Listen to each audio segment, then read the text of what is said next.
Hello and welcome to our session of the College Sports Communicators webinar, where we're going to learn from athletic communicators about what they do in relation to talking and telling the stories of our student athletes, the skills that make this field exciting, and how they kind of got started when it comes to college sports communications. My name is Ashleigh Jones. I'm the Director of Athletics Communications at Denison University, a D3 institution out in Granville, Ohio, and I'm super excited to serve as today's moderator. This webinar is presented by the CSC U Committee, who is responsible for educating college students in the field of sports communications. Today, I'm joined by a wonderful group of college sports communicators who are ready to share their career journeys and advice with you.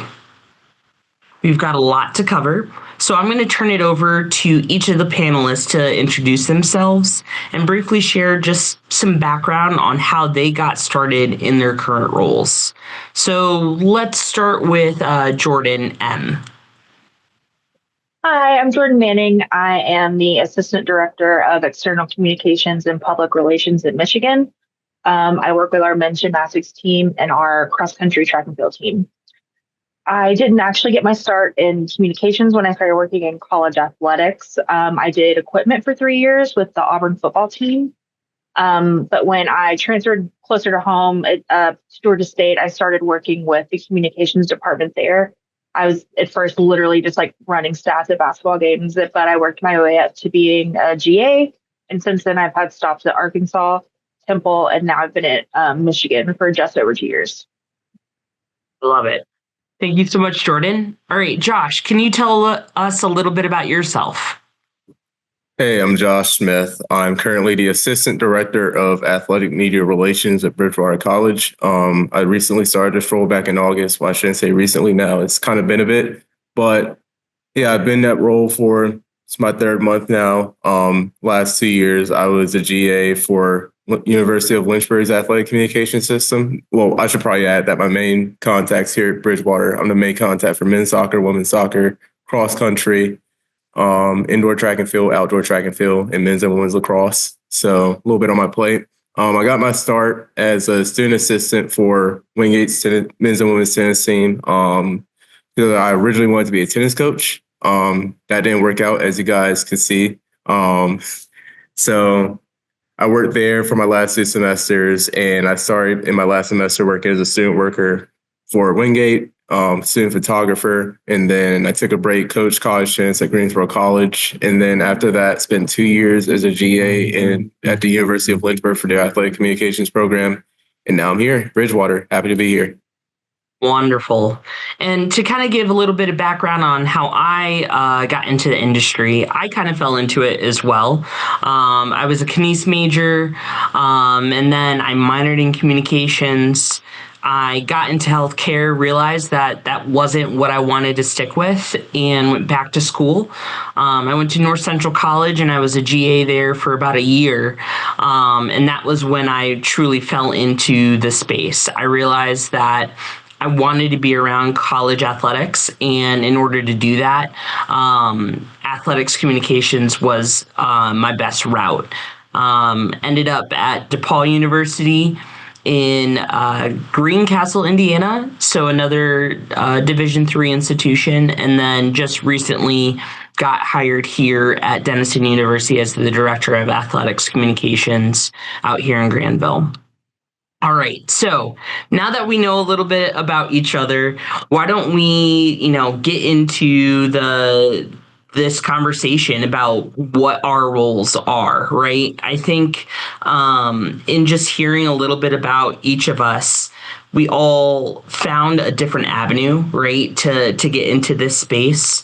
And, when it comes down to the foundation of athletics communications, what kind of drew you to athletics communications, right? What made you decide, I want to fully pursue this role? Josh, why don't we have you start?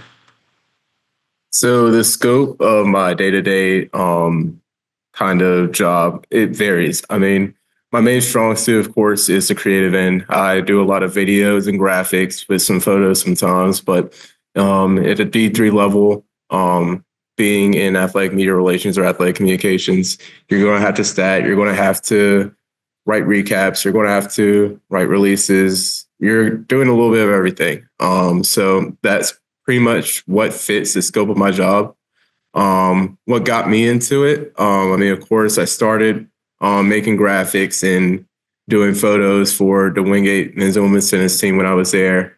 And by luck, I was supposed to graduate that spring, but another class popped up on my registrar, so I had to come back for one more semester. And we had a new head coach and a new creative position filled by Derek Taylor, who currently coaches at Georgia State, and Dominique Manise, who's currently an SID over at Queen. Shout out to them.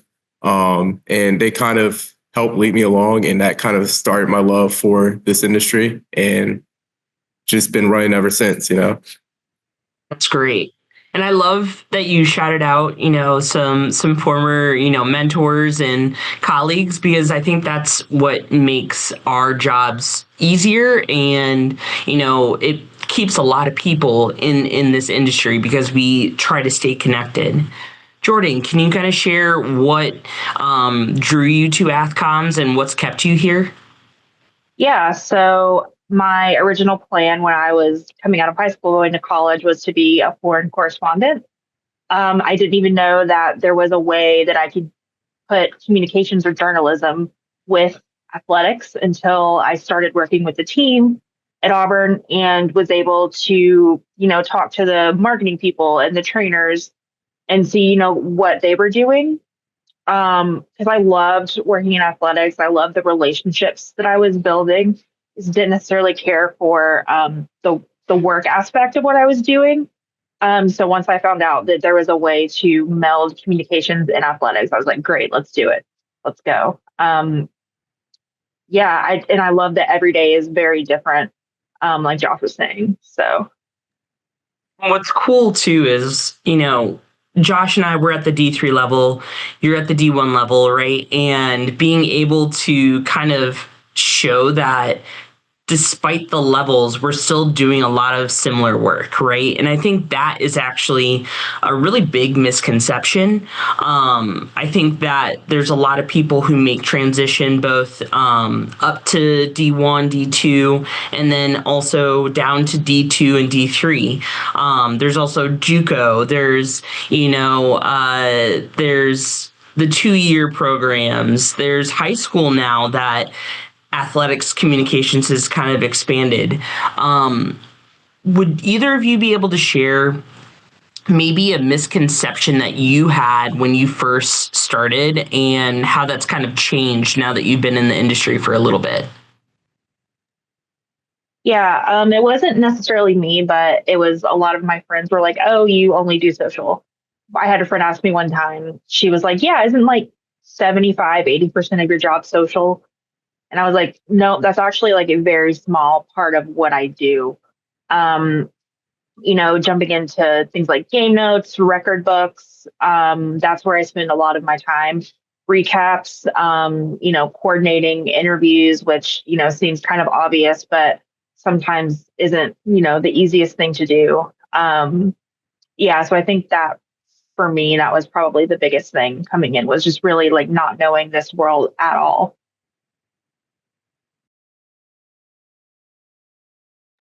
Josh, how about you? Any misconceptions that you've kind of debunked since getting into the industry? I would say mine is just for people trying to get in. The biggest misconception I had is that you had to be like a comms or journalism major to get in. I remember when I first graduated, because I'm a sport management major, one class away from a CCR minor. I was not going back for that extra class, so I just like to add that. So point is, I wasn't a journalism major, and I thought, man, I kind of messed up because I want to do this, but I don't have a journalism major. But really, it's just you just gotta work hard, and eventually you'll end up where you need to be. Yeah, no, you're exactly right. Like I said, I was a kines major, and I had, opportunities that I could have pursued sports management. I filled it with the communication side, and I think that's something that, especially undergrad students, right? Like your major, it might take you one direction or the other, but what's cool is if you really do want to pursue this, being intentional with your grad school is what usually helps figure out, okay, I do want to actually work in athletics communications, right? I think that's something that I would agree with when it comes to misconceptions of this job. I also would say, even though there's a large component of sitting in front of a computer, right? We are not always in front of a computer. I think our job is actually way more relational than people would initially think about. Like, I really enjoy my job because I get to talk to students, work with students, employ in students, right? And I think that's something that people don't realize. I think they see what would be considered a traditional athletics communicator. They're sitting in front of a computer and working on what they would probably assume is like a story, and then kind of give it that. Whereas we're creatives, we're IT technicians sometimes, right? We're putting together a game day in relation to just like the ops and things like that. So I think, there's a lot more to it, and it's just a matter of asking us, right, what we do on a day-to-day to make sure that we have a great game day experience. I always think of other duties as assigned. Yes. Yeah. The list goes on and on. That's things I never thought I would do. Yeah. So true. So true. I love that. So we kind of talked about the basic foundations, right? Storytelling, creative, game notes, inputting.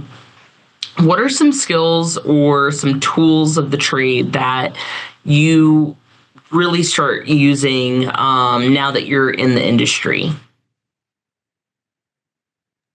So just a few I have jotted down here. I mean, just like some of the soft skills, just, skills that a lot of, like, if you were a student athlete or you ever play a sport, you pick them up there and it kind of carries over, just being able to show up and do little things. I like to kind of describe it as being the hustle player type person.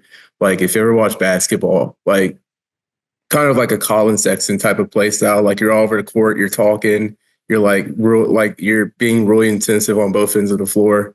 That's kind of what the field kind of needs, because like you're going to have a bunch going on, like at any level. Like you're going to have a weekend where you have 5, 6, 7 different sports at one time, and whether you're all home or like they're all away, you're going to need to be in so many different places at once. You're going to need to communicate, and you're going to need to do your best with everything, and also kind of being open to criticism, having an open mind, being able to learn from others, being able to teach others.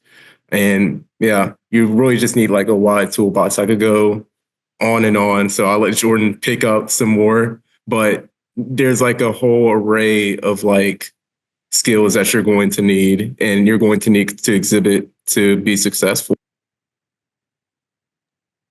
I think one of the biggest things is flexibility.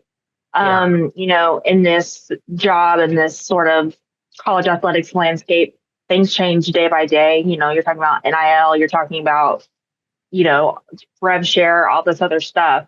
So being able to know when you need to pivot to something else, but also being able to pivot. I think for me, that was probably one of the hardest, but definitely one of the most important skills that I've learned in, athletics. I would agree. I think to kind of add on both of those, right? Like if we're the hustle player, I would almost say that, to add on to that, we're a captain, right? We need to stay calm in those moments, but we need to show through action how to get stuff done. I also think that, to that flexibility piece and that ability to pivot, you have to be able to kind of read the room, right? We have to figure out, okay, the printer is not printing stats today during the game. How do we fix this? Do we have another printer? Can we download the PDF and print a different way, right? Like, what are ways in which we can kind of troubleshoot? And I think, a skill that I would really encourage students to start honing in on is prioritizing, right? Our job requires us to truly juggle multiple things at once. And being multitaskers, it's hard already.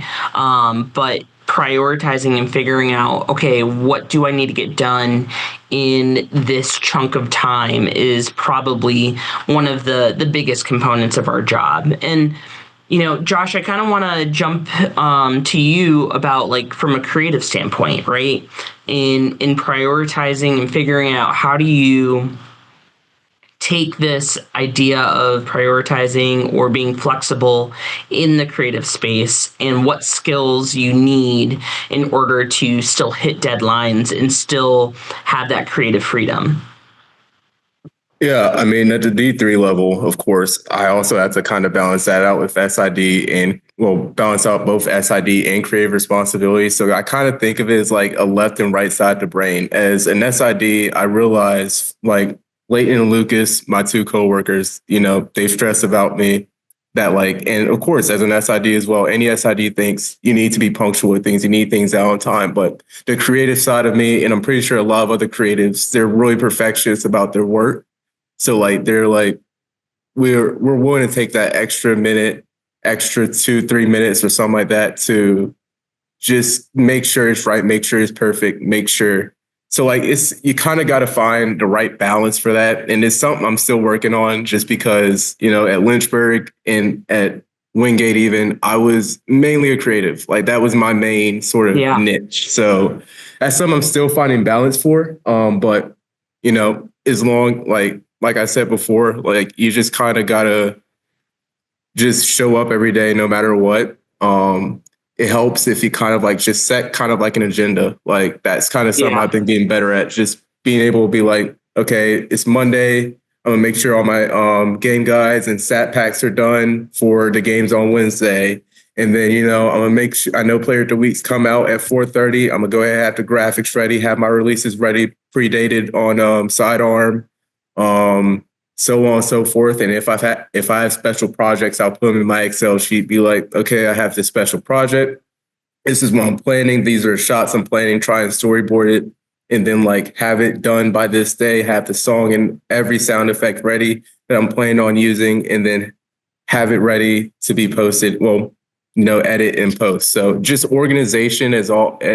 I'm doing a lot of rambling, but, the main point is just like be organized. Be organized, and yeah. Yeah. What I hear is, like, you have figured out your scope in which you plan, right? I know I'm a big Google Drive person, so I have folders, I have Excel sheets, I have docs.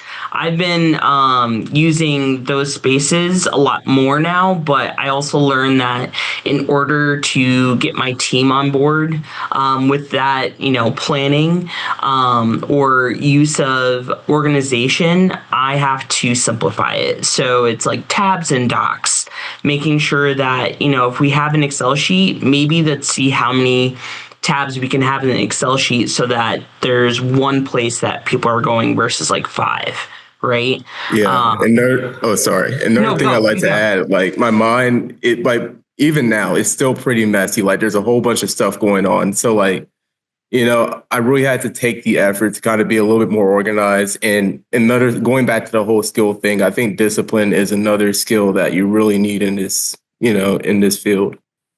Absolutely.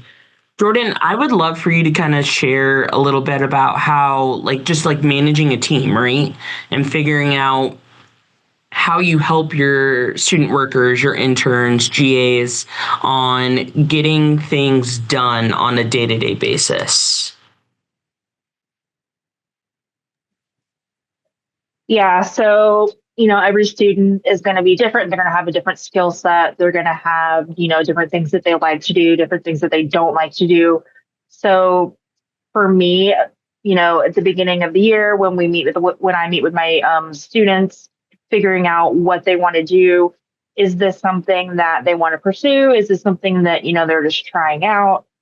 And then kind of planning from there, making sure that they feel comfortable coming to me, asking questions. I never want a student athlete a student worker to, just do something because they thought that that's what I wanted when it either wasn't, and they just didn't feel comfortable talking to me.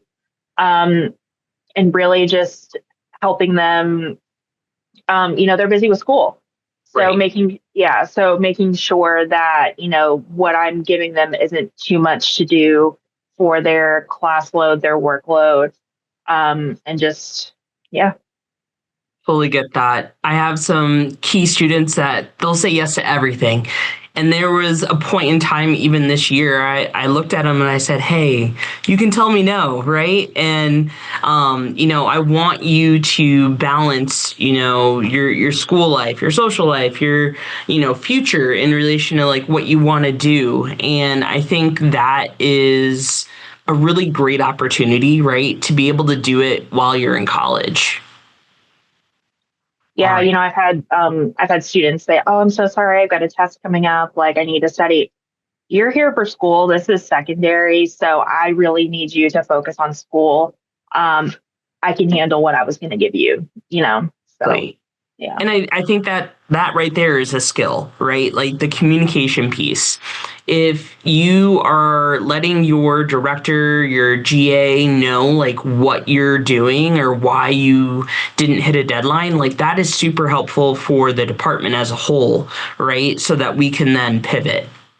Yeah, I would rather a student, GA, anyone tell me ahead of time, "Hey, I don't think I'm going to be able to do this," versus, I'm waiting on this for hours, maybe even days, depending on what it is. And you said, "Oh, I had class." Like, just let me know up front, and then we'll figure it out.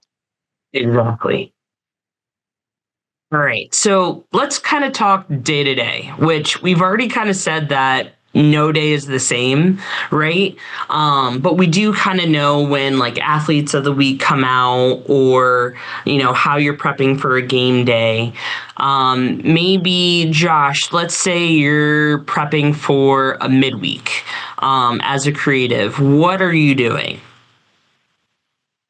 So it all really depends on this fall slate, we had our soccer teams play on Wednesday and sometimes volleyball and field hockey, but just for my sport responsibilities, I'm gonna just stick to soccer.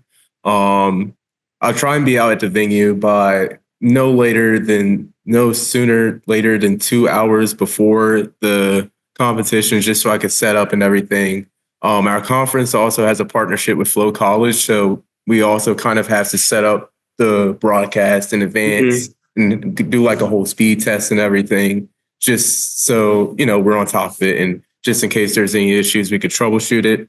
Like I say, I like to already have my stat packs ready. So I'll print them out and go retrieve lineups for coaches. I'll talk to coaches beforehand. Another thing, I always make a point of going to my coaches before like that morning and saying happy game day or something like that. Fist bumping them just to kind of be a little personal with them, give them a little support before the game. And then, of course, then the game flows. And then once the game's done, I'll write the recap, get some up on social media for it. If my team's away, I try my best to tune in and watch, or at least, hear what's going on. Sometimes I might have graphics, like a starting lineup graphic that I have to make. Like I do that for women's soccer. And the coach will give me the lineup.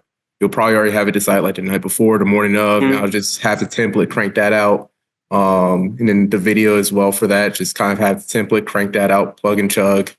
So yeah, that's kind of how my game day goes. And once again, it's going to vary depending on what we have. Once my teams are done, I might go shoot the other sports just so, I spread the love, make sure everyone gets content, not just my sports. So yeah. Absolutely. I love it. How about you, Jordan? Let's say maybe you give maybe a weekend prep. So my winter is my busiest season. I've got men's gymnastics and track and field going on at the same time. Last year, I was lucky enough to all of our home meets for both teams were on the same day. So it was very, very long. So in those instances, I like lists, making sure here's what I have to do for the track team. Here's what I have to do for, men's gymnastics. I need to confirm lineups, put them in the system, make sure that the students are doing what they need to do, giving them direction with what I need to do if I'm, switching locations, especially. I like to have recap shells, so you can have the format and everything. You just, plug and play with stuff like that. I love that you said the recap shells. Last convention, I was sitting in a panel or a workshop, and they were talking about that. And at first I was like, how do you do that? And then I realized I already kind of did that. I just didn't formulate it in a way that made it easy for myself. So I've really started incorporating that more with my team, because yes, we want to be timely. Josh mentioned that, right? We want to be punctual, but you also want to make sure that you're getting the right information out there, right? So by having those shells, okay, this, first paragraph we're going to share, their overall records and their conference record. And then the middle chunk is going to focus on a little bit of like the game ebbs and flows of competition. Maybe at the very end, you're sharing a little bit about the advantages and stats. And then we've been incorporating at Denison, like the up next, like people know, okay, this is where the specific information is going to be. Depending on the sport, sometimes you add like bullet point highlights, right? But I really love that, because I think a lot of people, when they hear, oh, you have to write, they get real nervous. But like, you can still prep a write-up, right? You know what team you're playing. There's history sometimes between those teams, right? Or maybe it's a first and you get to talk about that. And I really think that it's important to plan ahead, because there's going to be days, like you said, where they're really long, and all of a sudden you have to write X amount of stories in a short amount of time.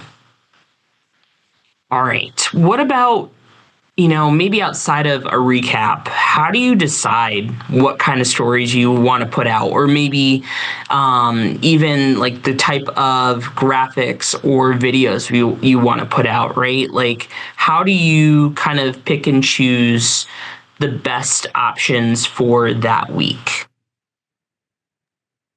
Just from my experience, it's all just kind of just knowing your student athletes, knowing your coaches, knowing your teams. Like our men's soccer team this season, like they started off conference play hot, and like I like to always just, constantly look at the record books for my sport, just so I kind of know that something's about to be broken or something could be broken.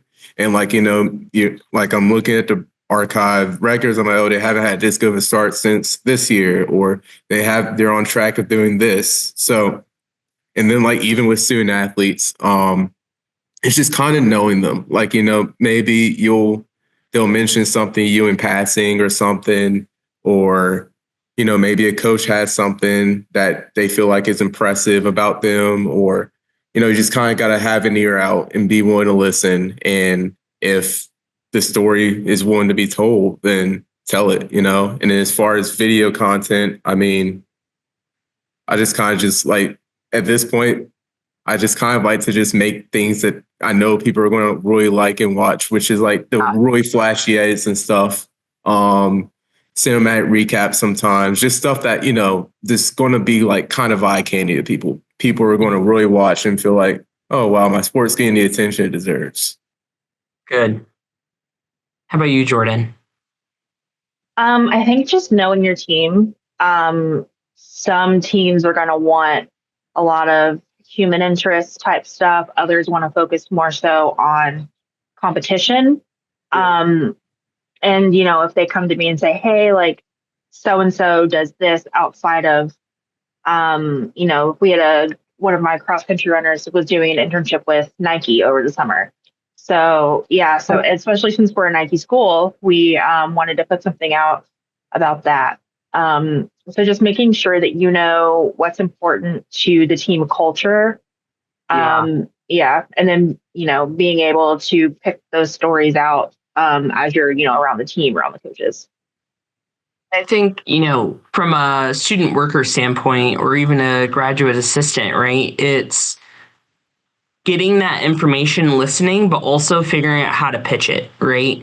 I have a great relationship with our university communications, and there's so many times where coaches are like, this idea, this idea, this idea, and it doesn't fit right with what we're trying to put out in that moment. But because I have a relationship with our university communications department, sometimes they're like, oh, that's a great idea. We could put that in the magazine. We can put that in our next newsletter, right? So I think, from a student perspective, like a lot of times we hire student athletes. So having that insider look is super helpful in pitching stories or putting together really great videos, because we know what personalities, right, we can put in front of a camera, and maybe some that are maybe a written story instead. I think also. Oh, yeah. Go, Josh. I think also just like the good thing about having student athletes, like even like outside of a personal level, just being able to tell the story of a sport or a competition or something.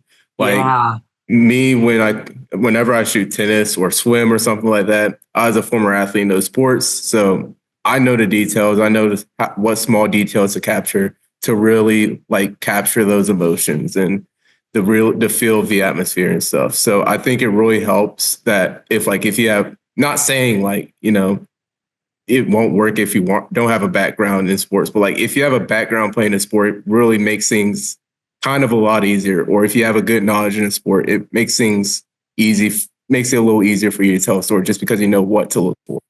Yeah. Yeah. And I mean, you both said it. It's knowing your teams and, building those relationships. Real quick, can you kind of share how you've built relationships with teams in the past or maybe even currently? How about Jordan? Yeah. Yeah. One thing I'm not always, but I'm usually down to help them out with anything they need, even if it's not my job. Because, I know working in athletics, you've got to wear a lot of hats, you've got to carry a lot of loads. So if I can take something off the plate of a coach that I can do that's not necessarily my job, I'm more than happy to do that, because then they'll be like, oh yeah, she's a team player. She's willing to help us out, do things that is not normally something that she would do. And I definitely think that goes a long way. And when you're building that trust with coaches, especially.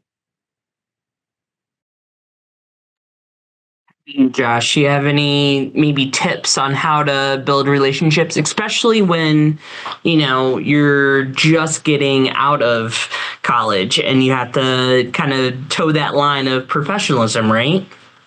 Yeah, I think that was something I really had to learn when I was coming out of college, going in as a GA.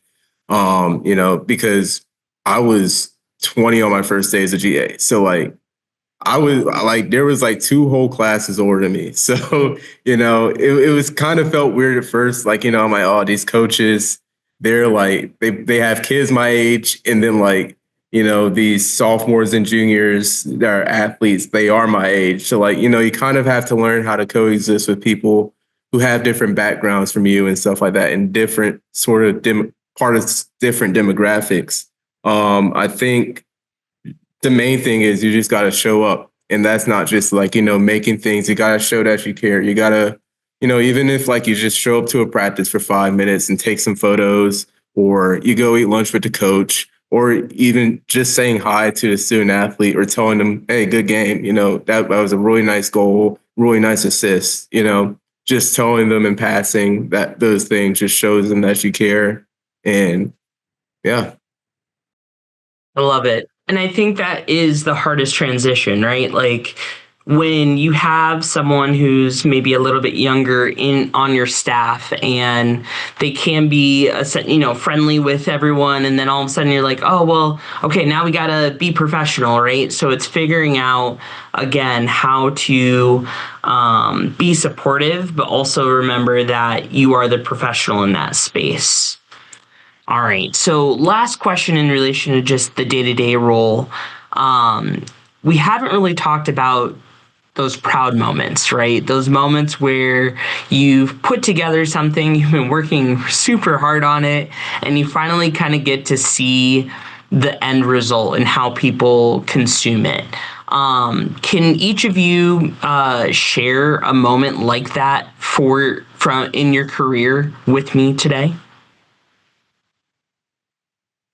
Rock, paper, scissors. I have a couple, just off the top of my head. I would say the first one, it was a cinematic recap I did for men's basketball against Randolph. It was our Code Red game, and I think that was the best video I did last year. I even submitted it for CSC. It got second in College Division for Video of the Year. So I literally pulled.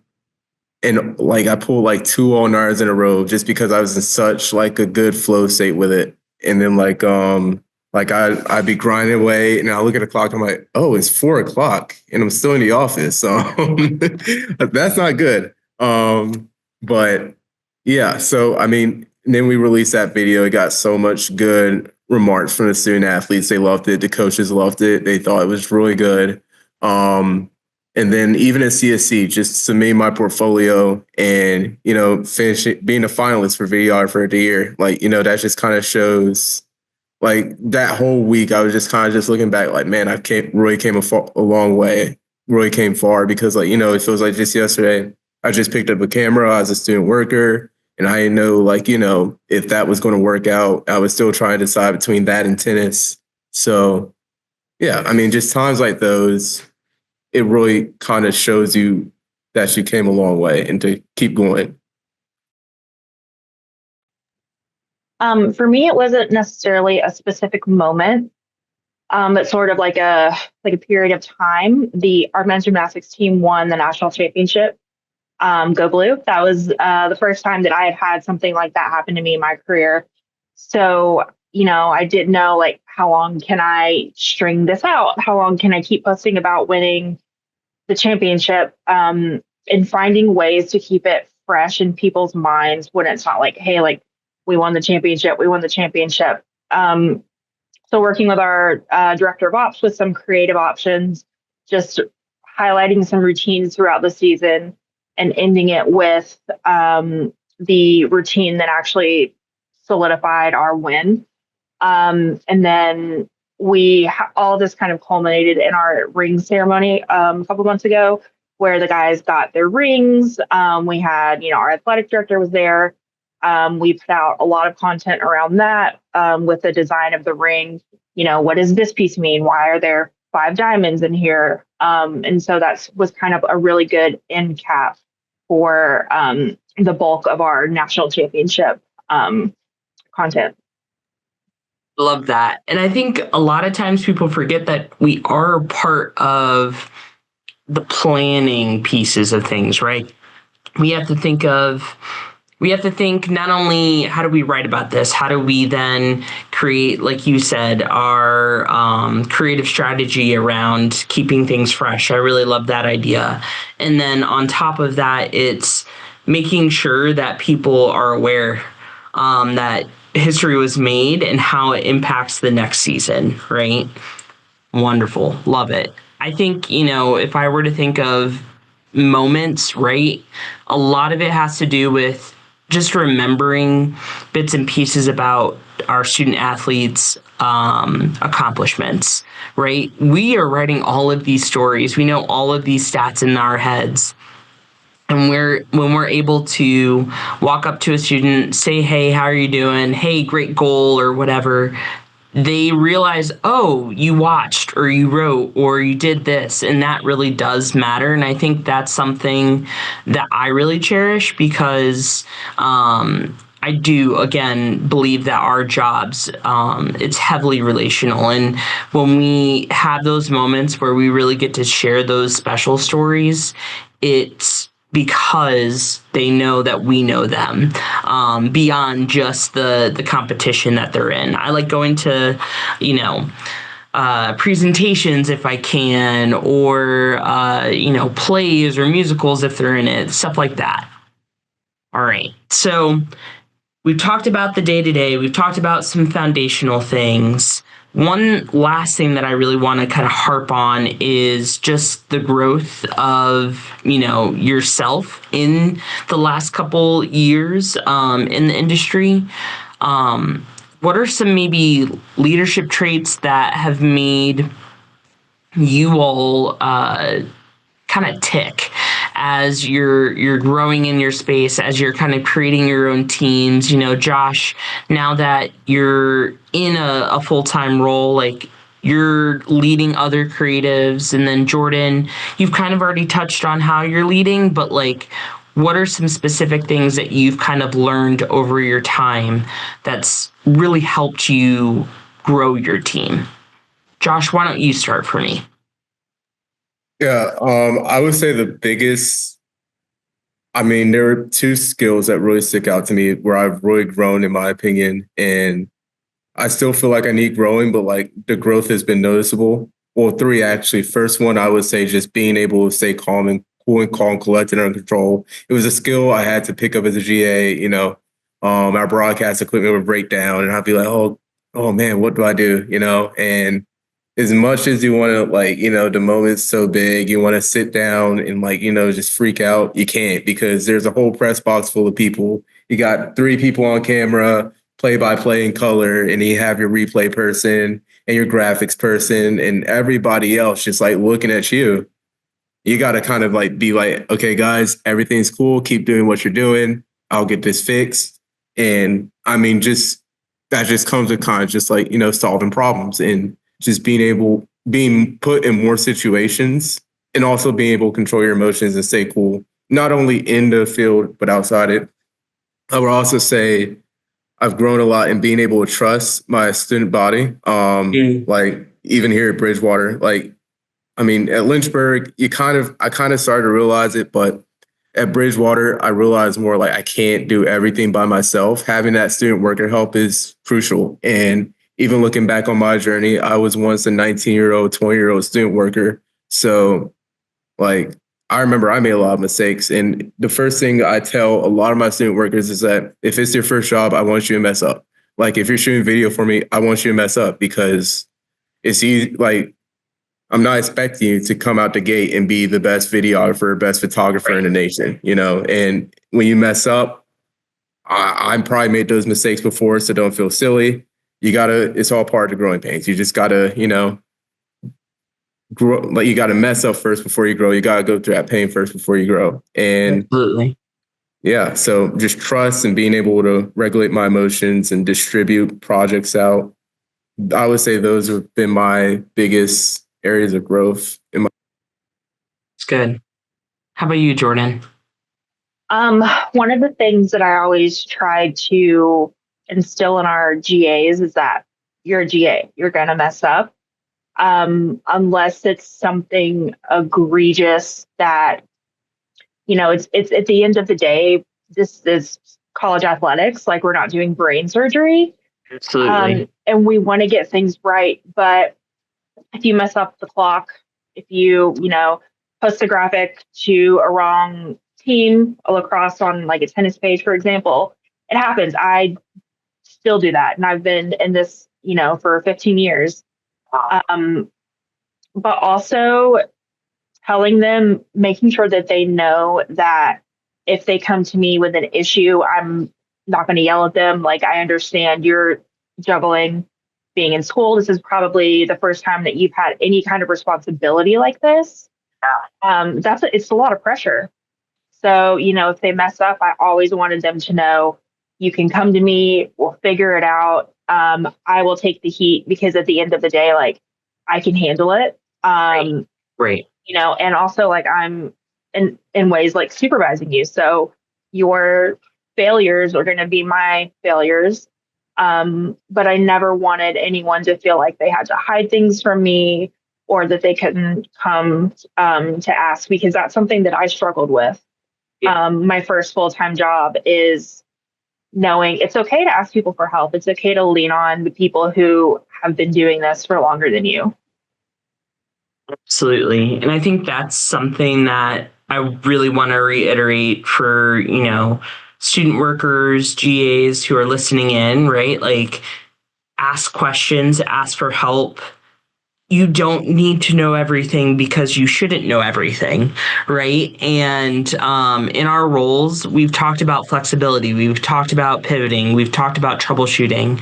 And in order to be successful in those moments, you're going to fail, right? Because in that failure, there's a lesson. So I 100% agree with that. Okay, so Jordan, you just alluded that you've been in this, space for about 15 years. What are some emerging roles or maybe some trends students should keep an eye on for this industry?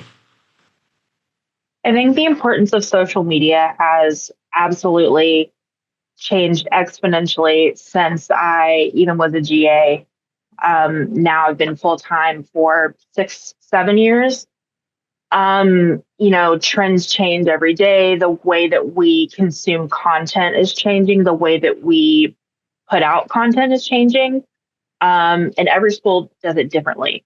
I've never worked at a school that did it the same way as the previous or the next school that I've been at.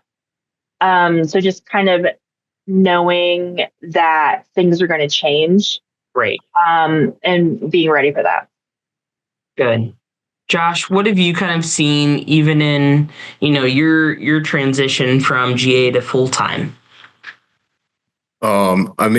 Just as far as content, content is king nowadays just because of the social media landscape.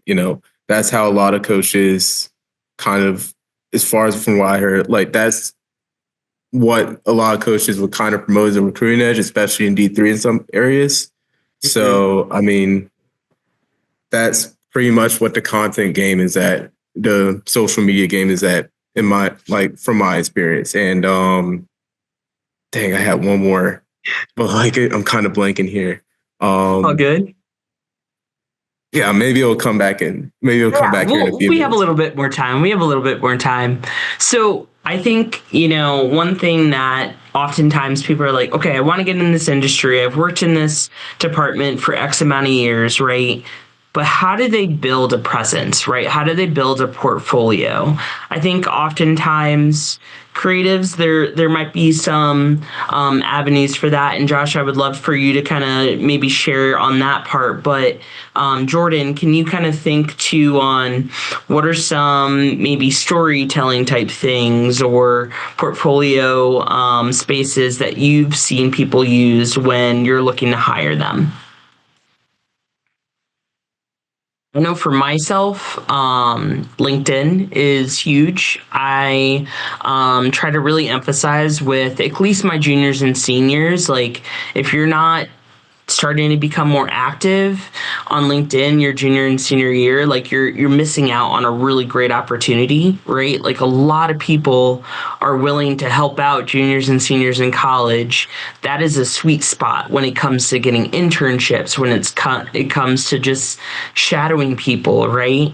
And something that we're working on is actually creating like a alumni network, essentially, of people who have worked within our space, because there's a lot of people out there and now they're working beyond athletics communications, like college athletics communications. Some people are in the marketing space for, products or professional sports. But yeah, I would just love to hear from you two, like what are some portfolio pieces or ways in which you think people should try to stand out?